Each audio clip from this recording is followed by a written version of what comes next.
కేంద్ర హోంమంత్రి అమిత్ షా ఏపీలో పర్యటన కొనసాగుతోంది. ఇవాళ ఉదయం బీజేపీ రాష్ట్ర నేతలతో కాసేపు సమావేశం కానున్న ఆయన ఆ తర్వాత ఎన్డీఆర్ఎఫ్ వ్యవస్థాపక దినోత్సవంలో పాల్గొనున్నారు.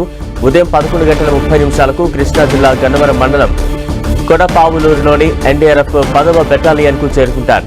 అక్కడ జాతీయ విపత్తు నిర్వహణ సంస్థ ఎన్ఐడిఎం సౌత్ క్యాంపస్ ను ప్రారంభిస్తారు.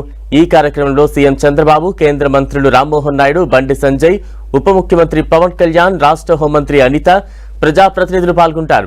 ప్రారంభోత్సవం కార్యక్రమం తర్వాత అమిత్ షా బహిరంగ సభలో పాల్గొని ప్రసంగిస్తారు.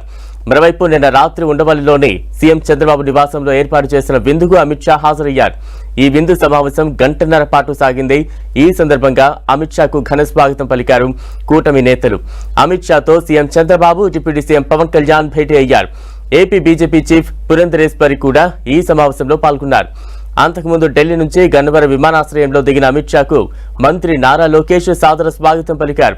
అక్కడి నుంచి రోడ్డు మార్గం ద్వారా ఉండవల్లిలోని చంద్రబాబు నివాసానికి చేరుకున్నారు. అక్కడ విందు అనంతరం విజయవాడలోని ఓ హోటల్లో రాత్రి బస చేశారు. ఏపీలో అమిత్ షా పర్యటన నేడు కృష్ణా జిల్లా కొడవలూరులో వెళ్లనున్నారు అమిత్ షా.